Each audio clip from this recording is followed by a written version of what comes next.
Markets and services, fifth സെമ്മിൻ്റെ financial markets and services എന്ന് പറയുന്ന സബ്ജക്റ്റ് എടുക്കുന്നുണ്ട്. നമുക്ക് COVID-19 ഈ മഹാമാരിയുടെ ഭാഗമായിട്ട് നമുക്ക് ഈ ഒരു അക്കാഡമിക് ഇയറിൽ നമുക്ക് നമ്മുടെ കോളേജിൽ ക്ലാസ് എടുക്കാൻ പറ്റാത്തൊരു സാഹചര്യമാണ് അല്ലേ. അപ്പോൾ അതുകൊണ്ടാണ് നമ്മൾ ഇതുപോലെയുള്ള ഓൺലൈൻ ക്ലാസ്സുകളും കാര്യങ്ങളും ഒക്കെ ഡിപ്പെൻഡ് ചെയ്യുന്നത്. അപ്പോൾ ആദ്യം ചെയ്യുന്ന കാര്യങ്ങളായതുകൊണ്ട് തന്നെ അതിൻ്റേതായിട്ടുള്ള എല്ലാ പോരായ്മകളും ഉണ്ടാവും. എന്നാലും മാക്സിമം കോപ്പറേറ്റ് ചെയ്യുക. എന്തിനുള്ള പ്രശ്നങ്ങൾ എന്തൊക്കെയാണെന്ന് വെച്ചാൽ നമുക്ക് ഇനിയുള്ള ക്ലാസ്സുകളിൽ അതൊക്കെ പരിഹരിക്കാം എന്നുള്ള വിശ്വാസത്തോട് കൂടിയിട്ട്, അതേപോലെ തന്നെ നമുക്ക് എത്രയും പെട്ടെന്ന് ഈ ഒരു അവസ്ഥ മാറി നമ്മുടെ പഴയ രീതിയിലുള്ള ഒരു കോളേജിലെ ഒരു അറ്റ്മോസ്ഫിയറിൽ ക്ലാസ് എടുക്കാനുള്ള സാഹചര്യം ഉണ്ടാവട്ടെ എന്ന പ്രാർത്ഥനയോടുകൂടി തന്നെ നമുക്ക് നമ്മുടെ ഈ ഒരു ക്ലാസ് തുടങ്ങാം. ഞാൻ പറഞ്ഞു നേരത്തെ നമ്മുടെ ഫിനാൻഷ്യൽ മാർക്കറ്റ്സ് ആൻഡ് സർവീസസ് എന്നാണ് നമ്മുടെ സബ്ജക്റ്റിൻ്റെ പേര്. ഇതിലെ ആദ്യത്തെ ഫസ്റ്റ് ലെസൺ എന്ന് പറയുന്നത് ഫിനാൻഷ്യൽ സിസ്റ്റം ആണ്. ഫിനാൻഷ്യൽ സിസ്റ്റം എന്ന് പറയുമ്പോൾ വളരെ സിമ്പിളായിട്ട് നമുക്ക് പറയുകയാണെങ്കിൽ എന്താണ് ഫിനാൻഷ്യൽ സിസ്റ്റം എന്ന് ചോദിച്ചാൽ, ഫിനാൻഷ്യൽ സിസ്റ്റം ഒരു രാജ്യത്ത് എല്ലാ കാര്യങ്ങൾക്കും നമുക്ക് ഒരു മണി ട്രാൻസാക്ഷൻസ് നടക്കുന്ന എല്ലാ മേഖലകളിലും നമുക്ക് എന്താവശ്യമാണ്, ഒരു സിസ്റ്റമാറ്റിക് ആയിട്ടുള്ള ഒരു ഫിനാൻഷ്യൽ മാനേജ്മെൻറ്റ് നമുക്ക് വേണം. അപ്പോൾ ഇവിടെ നമുക്ക് പറയാൻ പറ്റും economic development of any country depends upon the existence of well organised financial system അല്ലേ. അത് നല്ല ഒരു ഓർഗനൈസ്ഡ് ഫിനാൻഷ്യൽ സിസ്റ്റമാണ് ഒരു രാജ്യത്തിൻ്റെ ഇക്കണോമിക് സ്റ്റെബിലിറ്റി ഉണ്ടാക്കുന്നത്, അല്ലെങ്കിൽ ആ രാജ്യത്തിന് ഇക്കണോമിക് എക്സിസ്റ്റൻസി ഉണ്ടാക്കി കൊടുക്കുന്നത്. ഇനി ഇക്കണോമിക് ഡെവലപ്മെൻറ്റ് ഉണ്ടായിക്കഴിഞ്ഞാൽ എന്തെല്ലാം പോസിറ്റീവായിട്ടുള്ള കാര്യങ്ങൾ നമുക്കുണ്ടാവും. അതായത് economic development increase the public confidence. ഏതൊക്കെ മേഖലകളിലെ ഫോർ എന്താ പറയുക, to make a positive trend in their industrial and services activities. അവരുടെ ഇൻഡസ്ട്രിയൽ ആക്ടിവിറ്റീസിലും സർവീസ് ആക്ടിവിറ്റീസിലും എല്ലാം എന്തുണ്ടായിരിക്കും, ഈ രീതിയിലുള്ള ഒരു പോസിറ്റീവ് ട്രെൻഡ് ഉണ്ടായിരിക്കും. ഡെവലപ്ഡ് ഇക്കോണമി നടക്കുന്ന സിസ്റ്റമാറ്റിക് ആയിട്ടുള്ള ഒരു ഇക്കണോമിക് സിസ്റ്റം ഉള്ള സ്ഥലങ്ങളിൽ നിർബന്ധമായിട്ടും ആ ഒരു ഫിനാൻഷ്യൽ സിസ്റ്റം പ്രോപ്പർ ആണെങ്കിൽ അവിടെ ഡെവലപ്മെൻറ്റ് ഉണ്ടാവും, അല്ലെങ്കിൽ ഇതേപോലുള്ള കൂടുതൽ പോസിറ്റീവ് ആയിട്ടുള്ള ആക്ടിവിറ്റീസ് ഉണ്ടാവും.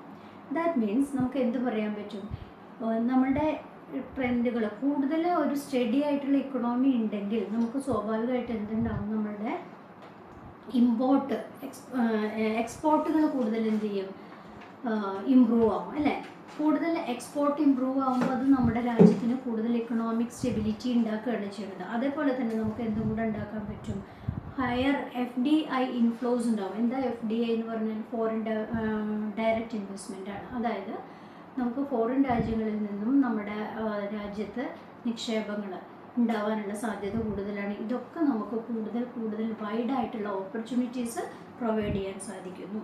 അതുപോലെ തന്നെ സേവിങ്സ് ആൻഡ് ഇൻവെസ്റ്റ്മെൻറ്റ് എന്ന് പറഞ്ഞിട്ടുണ്ടെങ്കിൽ it makes a very important role in an economy.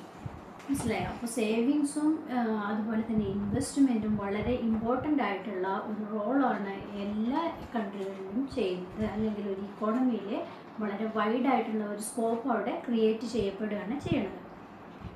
ഇനി നമുക്ക് പറയാൻ പറ്റും ഒരു ഫിനാൻഷ്യൽ സിസ്റ്റം എന്ന് പറയുമ്പോൾ നമുക്കറിയാൻ പറ്റും സേവിങ്സിനും ഇൻവെസ്റ്റ്മെൻറ്റിനും അവിടെ ഒരുപാട് പ്രാധാന്യമുണ്ട്. അതായത് എന്താ ശരിക്കും നമുക്കൊരു ബാങ്കിങ്ങിലൊക്കെ ഉണ്ടാവുന്ന കാര്യം എന്താണ്, ആരുടെ കയ്യിലാണോ കൂടുതൽ എമൗണ്ട് ഉള്ളത് അല്ലെങ്കിൽ കൂടുതൽ ഫണ്ട് ഉള്ളത് അവരെന്ത് ചെയ്യുന്നു, അവിടെ ഒരു ഇൻവെസ്റ്റ്മെൻറ്റ് അല്ലെങ്കിൽ അവിടെ ഒരു സേവിങ് നടത്തുന്നു. ഈ സേവിങ്ങിലൂടെ നമുക്ക് കിട്ടുന്ന ഈ എമൗണ്ടിനെ എന്താണ് ചെയ്യുന്നത്, ആരാണോ ആവശ്യക്കാർ, ആരാണോ അവിടെ നീഡീസ് ആയിട്ടുള്ളത് അവർക്ക് നമ്മൾ എന്ത് ചെയ്യുന്നു, ഈ ഫണ്ട് കൊടുക്കുകയാണ് ചെയ്യുന്നത്. അപ്പോൾ ഇവിടെ നമുക്ക് ഒരു savers do not find directly to the lenders. ലെൻഡേഴ്സിനെ സേവേഴ്സ് അല്ലെങ്കിൽ ഇൻവെസ്റ്റേഴ്സ് ഡയറക്റ്റ് പോയിട്ട് എന്ത് ചെയ്യല്ല ചെയ്യുന്നത്, ആർക്കാണ് പൈസ വേണ്ടതെന്ന് കണ്ടുപിടിക്കുകയല്ല ചെയ്യുന്നത്. എന്തുകൊണ്ടായിരിക്കും അത്, there is lots of market risk അല്ലേ. മാർക്കറ്റ് റിസ്കുകൾ ഒരുപാടുണ്ട്. അതുപോലെ തന്നെ ഡിഫോൾട്ട് റിസ്കുകളും ധാരാളമുണ്ട്. അപ്പോൾ കാരണം നമ്മൾ കൊടുത്തു, ഒരു ബാങ്ക് ചെയ്യുന്ന ഫോർമാലിറ്റീസോ അല്ലെങ്കിൽ കാര്യങ്ങളൊന്നും ഒരു വ്യക്തിക്ക് ചെയ്യാൻ പറ്റിയെന്ന് വരില്ല. അപ്പോൾ അതുകൊണ്ട് തന്നെ ഒരുപാട് ഡിഫോൾട്ട് റിസ്കുകളുണ്ട്. അതുപോലെ തന്നെ ഒരുപാട് മാർക്കറ്റ് റിസ്കുകളും അവിടെ ഉണ്ടാവും. അതുകൊണ്ട് നമുക്ക് ഒരു സേവേഴ്സിനും ഇൻവെസ്റ്റേഴ്സിനും നിർബന്ധമായിട്ടും അവരുടെ ഫണ്ട് ലെൻഡേഴ്സിന് ആവശ്യക്കാർക്ക് ഡിസ്ട്രിബ്യൂട്ട് ചെയ്യണമെങ്കിൽ എന്താവശ്യമുണ്ട്? They need an intermediary. അവിടെ ഒരു ഇൻ്റർമീഡിയറി ആവശ്യമാണ്. അവിടെയാണ് ഒരു ബാങ്കിങ്ങിൻ്റെ ഒക്കെ പ്രസക്തി ഉണ്ടാകുന്നത്. അപ്പോൾ ഇവിടെ ഒരു മണി ട്രാൻസാക്ഷൻ ആവശ്യം ഇൻവെസ്റ്റ്മെൻറ്റും സേവിങ്സും ധാരാളം ഉള്ള ആളുകളുടെ കയ്യിൽ നിന്നും അത് ഡിസ്ട്രിബ്യൂട്ട് ചെയ്ത് ലെൻഡേഴ്സിൻ്റെ കയ്യിലേക്ക് നമുക്ക് കൊടുക്കണം, ബോറോവേഴ്സിന് നമുക്ക് എത്തിക്കണമെങ്കിൽ അവിടെ എന്താവശ്യമാണ്? They need an intermediary. അപ്പോൾ നമുക്ക് നിർബന്ധമായിട്ടും നമ്മുടെ സേവ് ചെയ്ത് ഇൻവെസ്റ്റ് ചെയ്ത എമൗണ്ട് ആർക്കാണ് കൊടുക്കുക? ബോറോവേഴ്സിനാണ്. ഇനി ആരായിരിക്കാം ബോറോവേഴ്സ് എന്ന് പറഞ്ഞിട്ടുണ്ടെങ്കിൽ the borrowers must be farmers. ഇനി സ്മോൾ മീഡിയം അല്ലെങ്കിൽ ലാർജ് സ്കെയിൽ ഇൻഡസ്ട്രീസ് തുടങ്ങാൻ ഉദ്ദേശിക്കുന്നവർ, അതുപോലെ തന്നെ എമേർജിങ് എൻറ്റർപ്രണേഴ്സ്, ഇങ്ങനെയുള്ള ആളുകളൊക്കെയാണ് ആരായിട്ട് വരിക, അല്ലെങ്കിൽ സെൽഫ് എംപ്ലോയിഡ് ആയിട്ടുള്ള ആളുകൾ, ഇങ്ങനെയുള്ള ആളുകളൊക്കെ ആയിരിക്കാം നമുക്ക് ബോറോവേഴ്സ് ആയിട്ട് പറയാൻ പറ്റുക.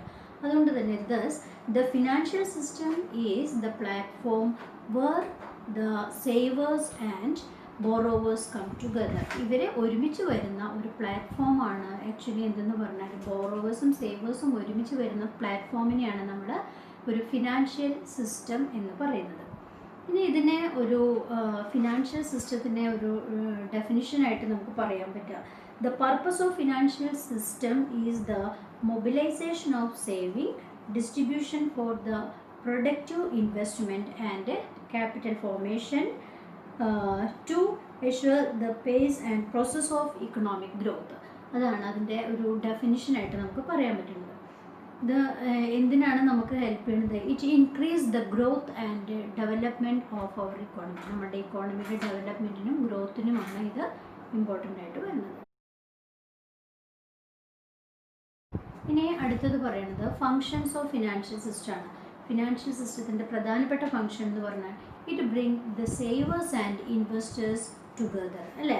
പിന്നെ കോമൺ പ്ലാറ്റ്ഫോം, ഒരു കോമൺ പ്ലാറ്റ്ഫോമിലെ സേവേഴ്സിനെയും ഇൻവെസ്റ്റേഴ്സിനെയും ഒരേപോലെ കൊണ്ടുവരിക എന്നുള്ളതാണ് ഒരു ഫങ്ഷനായിട്ട് പറയുന്നത്. അതുപോലെ തന്നെ it provide A payment mechanism, ഒരു പേയ്മെൻറ്റ് മെക്കാനിസം അവിടെ പ്രൊവൈഡ് ചെയ്യുന്നു. പിന്നെന്താ? It give acceleration for the capital formation of the country, ഒരു കൺട്രിയുടെ ക്യാപിറ്റൽ ഫോർമേഷനെ ഇത് ഹെൽപ്പ് ചെയ്യുന്നു. അതുപോലെ തന്നെ it provide liquidity to the financial asset, financial അസറ്റിന് എന്ത് പ്രൊവൈഡ് ചെയ്യുന്നു? ഒരു ലിക്വിഡിറ്റി പ്രൊവൈഡ് ചെയ്യുന്നു.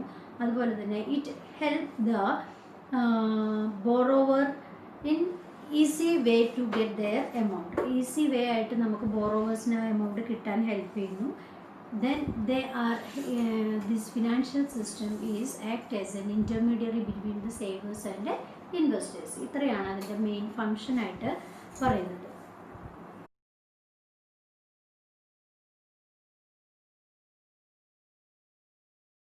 കമ്പോണൻസ് ഓഫ് ഫിനാൻഷ്യൽ സിസ്റ്റം ആണ് അടുത്തത് പറയേണ്ടത്. കമ്പോണൻസ് എന്ന് പറയുമ്പോൾ financial institutions, financial market, financial instruments, financial service, ഇതൊക്കെയാണ് നമുക്ക് എന്തായിട്ട് പറയുന്നത്? ഒരു കമ്പോണൻസ് ഓഫ് ഫിനാൻഷ്യൽ സിസ്റ്റം പറയുന്നത്. ഇനി ഒരു ഫിനാൻഷ്യൽ സിസ്റ്റത്തിന് നമുക്കൊരു ഓവർവ്യൂ പറയുകയാണെന്നുണ്ടെങ്കിൽ ഫിനാൻഷ്യൽ സിസ്റ്റത്തിനെ നമ്മൾ രണ്ടായിട്ടാണ് ക്ലാസിഫൈ ചെയ്യുന്നത്. ഒന്നാമത്തതാണ് organised financial system and unorganised financial system. Organised financial system എന്ന് പറഞ്ഞിട്ടുണ്ടെങ്കിൽ നമുക്ക് എല്ലാവർക്കും അറിയാം എന്താണ് ഓർഗനൈസ്ഡ് ഫിനാൻഷ്യൽ സിസ്റ്റം എന്ന് പറഞ്ഞിട്ടുണ്ടെങ്കിൽ. ഇത് ഓർഗനൈസ്ഡ് ഫിനാൻഷ്യൽ സിസ്റ്റം ഒരു മിനിസ്ട്രിയുടെ അണ്ടറിൽ വരുന്നതാണ്. ഇറ്റ് കൺട്രോൾസ് ദ RBI അല്ലെങ്കിൽ സെബിയുടെ കീഴിൽ വരുന്നത്. ഇങ്ങനെ സെബിയുടെയോ RBIയുടെയോ അല്ലെങ്കിൽ മിനിസ്ട്രിയുടെയോ ഒക്കെ കീഴിൽ അല്ലെങ്കിൽ മറ്റുള്ള റെഗുലേറ്ററി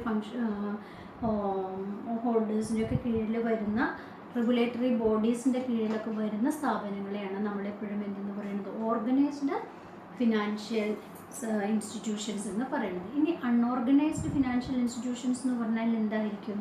അൺഓർഗനൈസ്ഡ് ഫിനാൻഷ്യൽ ഇൻസ്റ്റിറ്റ്യൂഷൻ എന്ന് പറയുന്നത് നിർബന്ധമായിട്ടും നമുക്കറിയാൻ പറ്റും. ഇപ്പോൾ പേഴ്സണലി നമ്മൾ കടം കൊടുക്കുന്ന ആളുകൾ, അതുപോലെ തന്നെ നമ്മുടെ ഇൻഡിവിജ്വൽ ബാങ്കേഴ്സ്. പിന്നെ അടുത്തത് ഫിനാൻഷ്യൽ കൺസെപ്റ്റാണ്. Financial asset is the basic product of financial system. ഒരു ഫിനാൻഷ്യൽ അസറ്റാണ് ഒരു ഫിനാൻഷ്യൽ സിസ്റ്റത്തിൻ്റെ ബേസിക് ആയിട്ടുള്ള പ്രൊഡക്റ്റായിട്ട് നമ്മൾ കണക്കാക്കുന്നത്. ഇതിൽ there is a difference between physical asset and financial asset. എന്താണ് ഫിസിക്കൽ അസറ്റും ഫിനാൻഷ്യൽ അസറ്റും തമ്മിലുള്ള ഡിഫറൻസ് എന്ന് പറഞ്ഞിട്ടുണ്ടെങ്കിൽ, ഒരു ഫിനാൻഷ്യൽ അസറ്റ് എന്ന് പറഞ്ഞാൽ എന്താണ്? That can be earnings money. Financial അസറ്റിന് എന്ത് ചെയ്യാൻ പറ്റും? മണി ഏൺ ചെയ്യാൻ പറ്റും. At the same time physical asset does not earns money. Physical asset എന്ത് ചെയ്യുന്നില്ല? മണി ഏൺ ചെയ്യുന്നില്ല. ഇനി നമ്മളുടെ ഫിനാൻഷ്യൽ അസറ്റ്സിനെ നമ്മൾ വീണ്ടും ക്ലാസിഫൈ ചെയ്യുന്നുണ്ട്. ഫിനാൻഷ്യൽ അസറ്റ്സിൻ്റെ ക്ലാസിഫിക്കേഷൻ എന്ന് പറയുന്നത് മാർക്കറ്റബിൾ അസറ്റ്സ്, അതുപോലെ തന്നെ ക്യാഷ് അസറ്റ്, ഡെപ്റ്റ് അസറ്റ്, സ്റ്റോക്ക് അസറ്റ് എന്നുള്ളതാണ്. എന്താണ് മാർക്കറ്റബിൾ അസറ്റ്സ് എന്ന് പറഞ്ഞിട്ടുണ്ടെങ്കിൽ? മാർക്കറ്റബിൾ അസറ്റ്സ് എന്ന് പറഞ്ഞാൽ നമുക്ക് easily we can transfer from one person to another person. ഒരു വ്യക്തിയിൽ നിന്ന് വേറൊരു വ്യക്തിയിലേക്ക് വേഗം ഈസി ആയിട്ട് നമുക്ക് ട്രാൻസ്ഫർ ചെയ്യാൻ പറ്റുന്ന അസറ്റുകളെയാണ് നമ്മൾ എന്തെന്ന് പറയുന്നത്? മാർക്കറ്റബിൾ അസറ്റ്സ് എന്ന് പറയുന്നത്. അതുപോലെ തന്നെ ക്യാഷ് അസറ്റ് എന്ന് പറഞ്ഞാൽ എന്തായിരിക്കും? The asset should be in the form of coins and currencies. ഇനി സ്റ്റോക്ക് അസറ്റ് എന്ന് പറഞ്ഞാൽ എന്തായിരിക്കും? സ്റ്റോക്ക് അസറ്റ് എന്ന് പറഞ്ഞിട്ടുണ്ടെങ്കിൽ നമുക്കറിയാം ഏതൊക്കെ തരം സ്റ്റോക്കുകളുണ്ട് നമ്മളുടെ കയ്യിൽ. സ്റ്റോക്ക് രണ്ട് തരത്തിലുണ്ടാവുക അല്ലേ? ഷെയർ, ഇക്വിറ്റി ഷെയറും അതുപോലെ തന്നെ പ്രിഫറൻസ് ഷെയറും. അപ്പോൾ ഇക്വിറ്റി ഷെയർസിൻ്റെ ഫോമിലും അതുപോലെ തന്നെ പ്രിഫറൻസ് ഷെയറിൻ്റെ ഫോമിലും എന്തായിരിക്കും? സ്റ്റോക്കുകൾ ഉണ്ടായിരിക്കും. അതുപോലെ തന്നെ നമുക്ക് ഡെപ്റ്റ് അസറ്റ് എന്ന് പറഞ്ഞിട്ടുണ്ടെങ്കിൽ എന്തായാലും ഇതിൽ ഡിബഞ്ചറുകൾ, റേസിംഗ് ഓഫ് ടേം ലോൺസ്, ഇതൊക്കെ ചെയ്യുന്നതിനെയാണ് നമ്മൾ എന്ത് പറയുന്നത്? ഡെപ്റ്റ് അസറ്റ് എന്ന് പറയുന്നത്. ഈ രീതിയിലാണ് നമ്മളുടെ ഇതിൻ്റെ ഫിനാൻഷ്യൽ അസറ്റിൻ്റെ ക്ലാസിഫിക്കേഷൻ വരുന്നത്. അടുത്തത് ഫിനാൻഷ്യൽ ഇൻസ്റ്റിറ്റ്യൂഷൻസ് ഓർ ഇൻ്റർമീഡിയറീസ് ആണ്. ഫിനാൻഷ്യൽ ഇൻസ്റ്റിറ്റ്യൂഷൻസ് ഓർ ഇൻ്റർമീഡിയറീസിനെ നമ്മൾ വീണ്ടും രണ്ടായിട്ട് ക്ലാസിഫൈ ചെയ്തിട്ടുണ്ട്. ഒന്ന് capital market and money market. Capital എന്ന് പറയുമ്പോൾ തന്നെ നമുക്കറിയാം അല്ലേ? ക്യാപിറ്റലിൽ ഇൻവെസ്റ്റ് ചെയ്യുക എന്ന് പറഞ്ഞാൽ എന്താണ്? അതൊരു ലോങ് ടേം ഇൻവെസ്റ്റ്മെൻ്റ് ആണ്. അപ്പോൾ അതുകൊണ്ട് തന്നെ ക്യാപിറ്റൽ മാർക്കറ്റിൽ നമുക്ക് പറയുന്നത് എന്താ? ഒരു ലോങ് ടേം ഇൻവെസ്റ്റ്മെൻ്റ് ആണ് പ്രൊവൈഡ് ചെയ്യുന്നത്. So we can say capital market investment they are providing long term investment to the persons or corporates. അതേസമയം മണി മാർക്കറ്റിൽ എന്താ ഉണ്ടാകുന്നത്? Money market they are providing short term fund to the persons or corporates. അതാണ് ഈ രണ്ട് intermediaries എന്ന് പറഞ്ഞ ക്ലാസിഫിക്കേഷനിൽ വരുന്നത്. അടുത്തത് നമ്മുടെ ടൈപ്സ് ഓഫ് ഫിനാൻഷ്യൽ ഇൻസ്റ്റിറ്റ്യൂഷൻസ് ആണ്. ഫിനാൻഷ്യൽ ഇൻസ്റ്റിറ്റ്യൂഷൻസിനെ രണ്ടായിട്ട് ക്ലാസിഫൈ ചെയ്യുന്നുണ്ട്. Banking institutions and non banking institutions. ഇനി ബാങ്കിങ് ഇൻസ്റ്റിറ്റ്യൂഷൻസിൽ വരുമ്പോൾ രണ്ട് ക്ലാസിഫിക്കേഷൻ അഗെയിൻ വരുന്നുണ്ട്. ഏതൊക്കെയാണ്? Commercial banks and cooperative banks. Commercial ബാങ്കിൽ വരുന്നത് ഏതൊക്കെയാണ്? സ്റ്റേറ്റ് ബാങ്ക് ഓഫ് ഇന്ത്യ, അതുപോലെ തന്നെ നാഷണലൈസ്ഡ് ബാങ്കുകളൊക്കെ ഇതിലാണ് വരുന്നത്, കമേഴ്സ്യൽ ബാങ്കിലാണ് വരുന്നത്. അതേസമയം കോർപ്പറേറ്റ് ബാങ്കുകളിൽ വരുന്നതാണ് ഏതൊക്കെയാണ്? കോർപ്പറേറ്റ് ബാങ്ക് കാറ്റഗറിയിൽ വരുന്നത് കോപ്പറേറ്റീവ് ബാങ്ക്സും സെൻട്രൽ കോപ്പറേറ്റീവ് ബാങ്കുകളും അങ്ങനെയുള്ള സ്ഥാപനങ്ങളാണ് അതിൻ്റെ ക്ലാസിഫിക്കേഷനിൽ വരുന്നത്.